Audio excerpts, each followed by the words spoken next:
你对里长有什么印象呢？是热心助人的邻居，整天泡茶聊天的阿伯，还是贪污收回扣，甚至沦为统战工具的地方庄脚呢？到底台湾的里长都在干嘛？为什么会有这么多争议？今天就让我们一起来聊聊里长吧。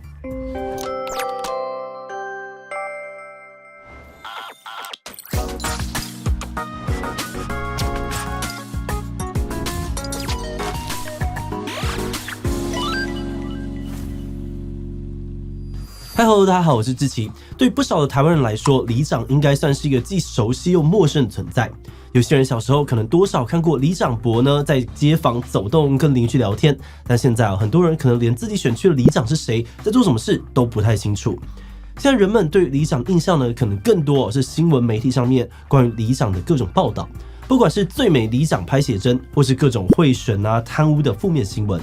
甚至近年里长呢还成为了中共统战的重点对象，更传出呢台湾有好几个县市的里长接受中国政治组织招待去中国旅游，甚至呢也有人收到习近平的接待。而去年呢也有不少的里长因此被检方以反渗透法起诉，引发了外界对于中国利用里长介选的疑虑。那今天呢，我们就会来聊聊里长到底都在做些什么，为什么常常卷入贪污腐败的丑闻，甚至还可能成为中共的统战工具。那这样子问题重重的里长制度真的有必要存在吗？不过在开始今天讨论之前呢，先让我们进行工商服务时间。今天要跟大家介绍一堂线上课程晨曦的自在花艺课，主题看似高冷，但其实超级新手友善。讲师晨曦是日本师范级认证的花艺师，拥有5年的教学经验。他这次专门为新手规划了架构精细的课程讲义，让花艺美学不再只能够凭感觉。课程当中呢，总共可以学会10款好看又好上手的花艺，除了使用季节花材，更充满了日系极简风格，不用购买过多的花材就一样好看。而且每款花艺的尺寸适中，家里的任何一个小空间都能够充满美感。通常花艺实体课呢，起码要2600元，而且一次学习1款花艺。而现在募资期间呢，只需要不到4200元就能够学会共10款的花艺。输入我的折扣码还能够再省200元。现在就点击资讯栏把握优惠吧。根据地方制度法的规定每4年的地方选举当中都会选一次村里长，而且可以连选连任。那他们也是台湾最基层、数量也最庞大的地方民选公职人员。目前全台湾呢，大约就有7700多位的村里长。他们的工作内容呢，则可以简单分成2大类。第一类是里民服务内容可以说是包山包海，从转达市政宣导事项、召开里民大会、协助清寒家庭申请、社区巡守到推动里内卫生，甚至是协调里民之间的纠纷等等，都是常见的工作。此外，遇到灾害等等的特殊状况，里长也往往会被当作是动员的第一线，协助里民紧急应变。像是疫情的期间呢，很多人被隔离的时候，不少里长呢就肩负着发送快筛还有物资的重任。而至于第2类呢，则推动社区的凝聚发展，比如举办艺文旅游参访活动，促进里民之间的交流，或是协助推动各种公共建设的维护跟规划。比如台北万华中情里的里长就有争取成立南机场读书工作站，推动社区的阅读风气，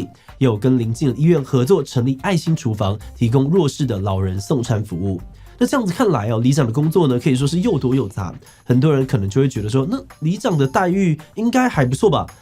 答案可能有点意外其实里长根本没有薪水。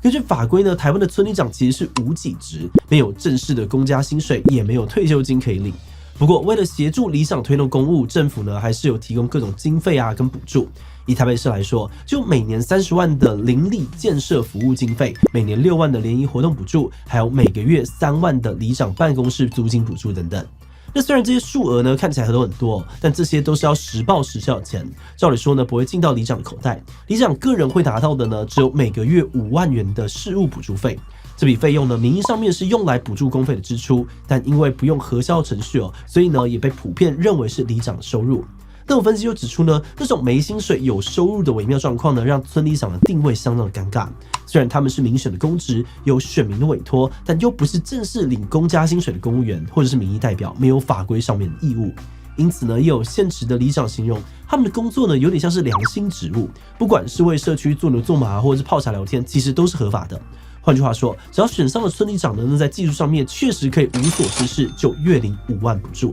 那当然，这也不是说台湾的村里长都是因为这样就参选。除了每月5万块的收入之外呢，其实里长这份工作还有不少的诱因。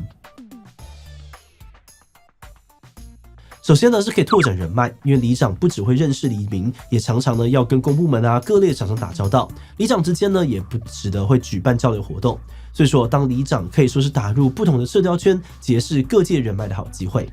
另外呢，也有些人是因为有从政的抱负而选择当里长的，因为里长选举的门槛相对其他选举低，可以说是最入门级的从政选择之一。所以也有不少人呢把参选里长当作是政治参与的起点或是跳板。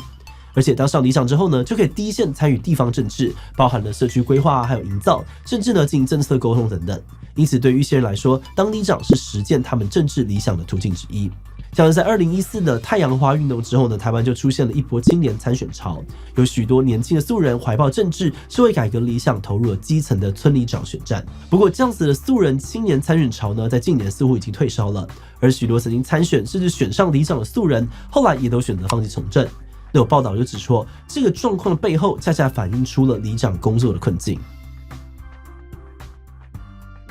综合一些报道还有分析来说，里长工作遇到的问题跟困境几乎都跟里长的定位不明有关。首先呢是里长的工作内容没有明确的规范，导致里长保姆化，常常要帮忙处理里民的各种琐事还有私事。有里长的表示，有里民呢会半夜打来，请他们帮忙丢垃圾啊、清理水盆等等。那被这些琐事缠身之后呢，他们就很难有余力去做好社区建设、议题沟通等等的事情。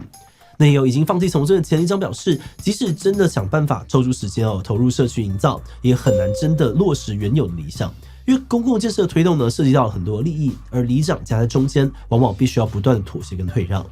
另外，现行制度下，里长不是公务员，又不是劳工的尴尬身份，使得他们没有劳保、退休金等等的保障，更没有升迁或其他职涯发展的内部管道，甚至每月的5万的事务补助费呢，也要拿来支付各种公务开支，所以他们的实际收入也不高。报道指出，这种问题呢，导致越有心做事的里长工作上面越容易受挫，也使得新血参选的意愿低落。现在村里长平均年龄呢就高达了58岁。上一次选举当中呢，全台更有大约40%村里长是一人参选，没有竞争者，只要拿1票就能够当选。而分析认为这样子的发展呢，长期下来对于台湾的民主政治会是很大的伤害。有学者指出，村里长制度其实在过去本来就是政府用来笼络地方豪族啊、监控社会的工具，而即使呢到了现在，里长在选举期间帮忙当庄脚、催票、买票的状况也还是时有所闻，甚至有不少被判刑的案例。那现在村里长选举又缺乏竞争，流动率低落，就有的收贿啊、绑庄文化跟派系政治也就更难打破了。而且村里长呢，除了会被国内政治派系利用，近年呢更有沦为中共统战工具的疑虑。报道指出，中共在2015年左右提出了一带一线的统战方针，强化呢对于台湾青年一代还有基层一线的交流。之后，他们就开始积极的拉拢台湾基层的村里长。则在2019年就爆出有里长呢到了中国担任党政军职，甚至呢还有里长去中国被习近平亲自接见。而去年呢又传出了许多台湾里长涉嫌协助中共统战部介选。报道指出，在中方的资助啊邀请之下呢，去年许多台湾里长带着里民以免费或远低于行情的价格到中国旅游，行程间呢也会接受到许多两岸一家亲的宣传，因此被质疑是假交流真介选，引发了检警单位调查。目前呢已经有556人受到侦办，已经有几名的里长被正式起诉。不过这些案件目前都还在调查跟审理的阶段是不是真的有违法介选状况，还是要等司法进一步的厘清。只是这种的内忧外患呢，还是引起了社会很大的疑虑，因此也有呼声认为台湾应该要直接废除里长制度。长年以来呢，台湾政界、学界其实一直都有废除里长的声音，这些支持废除的意见多半是认为村里长制度非常的不合时宜。有学者就表示村里长呢是从古代的保甲制度演变来的，有很长的一段时间都被政府呢用来当做钳制人民啊、笼络地方的工具，已经不适合如今民主化的台湾了。因此他们建议废除里长，改由公务员依照各自的专业去分担里长的工作，这样子不仅更专业化从工作内容啊到薪资福利也都会有更明确的法规，或许还能够减少地方基层被吸收为政治工具的问题。另外也有学者呢从社区形态改变的角度切入，认为台湾都市化之后呢，里长敦亲睦邻的传统功能就越来越难发挥，而且都市地狭人稠也需要更专业的规划。因此他们认为可以设置村里议会或发展协会来增加里民的交流、参与公共事务的机会，同时呢聘请专业人员来规划社区，取代过往由非专业的里长来主导社区发展的方式。不过也有另外一派的人认为，村里长的是最贴近一般民众的民选公职，也是台湾基层政治文化翻转的关键点。所以比起废除里长，转型或许会是更好的选择。支持转型的人多半是认为村里长呢现在面对到的各种问题跟争议，多半是制度没有与时俱进导致的，因此应该要透过改革重新定位里长的职位还有形象，让里长往更专业化的方向发展。首先，他们提议要修法改变里长不是公务员又不是民代的模糊定位，并且给予里长正式的薪水跟保障。那既有肯定里长的专业地位，也能够吸引更多的心血投入村里长选举。那这样子一来或许呢就能够从基层开始，慢慢的改变台湾的政治文化。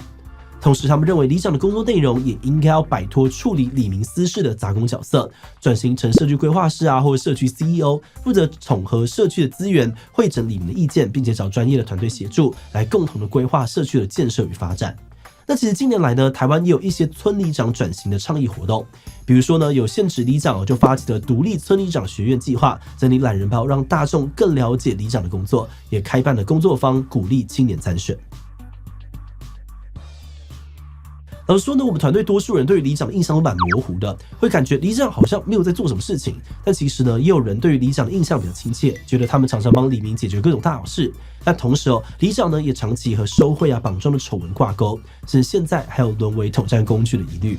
里长的这种多重面貌让我们非常好奇那么研究完是觉得，或许是因为这个职位一直没有被正式完整的纳入台湾的政治体系里面。所以呢，里长直到现在都还比较像是地方上面帮忙乔事的头人，而不是呢有明确责任义务的官员。不过，比起完全废除村里长制度我们觉得或许可以先尝试推动改革看看，因为里长是台湾最基层的民选官员，最能够贴近民众的生活。所以我们觉得村里长制度呢，或许也可以看作是一种民主实验室，不仅仅呢是提供素人比较低的参政门槛，里民们呢也可以跟里长直接沟通，讨论公共议题。比如探讨自家附近的马路应该要画多少停车格，种多少棵树，公园里面的游乐设施应该要怎么样规划等等，而这些也都是政治参与的一环。毕竟民主政治不单单只是选举而已，也包含了日常生活当中对于公共议题的参与跟监督。所以如果能够改革让里长呢来带起社区里面的政治参与风气，或许也是深化台湾民主政治的一个机会吧。好的，那最后呢，也想来问大家，你觉得村里长制度应该要废除里长的争议跟问题太多了，而且盘根错节的利益纠葛很难真的透过改革完全消除。B 改革就好，觉得问题不是出在村里长本身，而是制度太奇怪，没有与时俱进。自己没有什么意见，反正平常也碰不到里长，感觉跟我没有什么关系。第其他留言分享你的想法吧。最后，如果你喜欢今天的影片，欢迎分享出去，让更多人知道里长的工作。此外呢，也可以点击这个地方看台湾的黑金政治以及中国资讯战的讨论。那么今天的这一期就到这边告一段落，我们就明晚再见喽。